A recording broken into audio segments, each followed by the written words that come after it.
ভিসির অপসারণের দাবিতে 4 মাস ধরে আন্দোলনে রয়েছেন শিক্ষকদের একটি অংশ।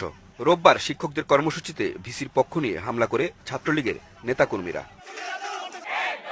হামলার পর নীরবে চলতে থাকা আন্দোলনে যোগ হয় নতুন মাত্রা। 4 দিন পর বৃহস্পতিবার হঠাৎ করেই বিপুল সংখ্যক শিক্ষার্থী আলাদাভাবে আন্দোলন শুরু করল। তবে দাবি একই, ভিসির অপসারণ কিংবা পদত্যাগ। ভিসিকে পদত্যাগ করতে হবে ক্যাম্পাস থেকে।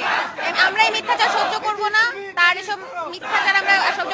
আন্দোলনরত শিক্ষকরা বলছেন শিক্ষার্থীরা নিজেদের তাড়নায় নিজের বিবেকবোধ থেকেই আন্দোলন করছে। যখন ওরা দেখলো যে ভাইস চ্যান্সেলর মহোদয় দাবি করলেন যে শিক্ষকরা তার গায়ে হাত দিয়েছে এবং আসলে জাস্ট তার উল্টোটা, তিনি শিক্ষকদেরকে হাত দিয়েছে, একটা ভিডিও আছে এবং সব জায়গায় প্রচারিত হয়েছে, তখন নিশ্চয়ই তাদের খুব খারাপ লেগেছে যে এটা কি ব্যাপার, এটা কেমন করে হয়। তখন তারা নেমে এসেছে এবং আন্দোলন করছে। এই দাবিটা আমাদের ছিল। আজকে আমি অত্যন্ত খুশি যে আমাদের ছাত্ররা, সাধারণ ছাত্ররাও বুঝতে পেরেছে এবং তারাও এই দাবিটা তুলছে। আমি অত্যন্ত আশাবাদী যে ভবিষ্যতে আর কোনো উপাচার্য এই ধরনের ন্যাক্কারজনক ঘটনা ঘটবে না। আন্দোলনরত শিক্ষক এবং শিক্ষার্থীরা জানালেন ভিসি সরে না যাওয়া পর্যন্ত আন্দোলন চলবে।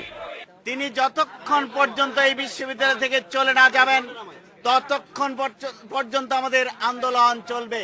সেই প্রেক্ষিতে আগামী রবিবার পূর্ণ দিবস আমাদের কর্মবিরতি চলবে। এখন আমাদের দেয়ালে পিঠ থেকে গিয়েছে, এখন আমাদের এই আন্দোলন করা ছাড়া কোনো উপায় নেই। দাবি একটাই, ভিসির অপসারণ। তবে উপাচার্য বলছেন শিক্ষার্থীরা কোনো অনুমতি না নিয়ে ক্যাম্পাসে মিছিল সমাবেশ করেছে।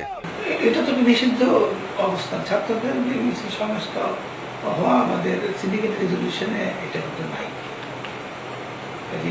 এটা একেবারেই ঠিক হয় নাই। আমি এই ব্যাপারটা দেখছি কি করা যায়। Masud Curzon, independent news, Shahjalal বিজ্ঞান ও প্রযুক্তি বিশ্ববিদ্যালয়, সিলেট।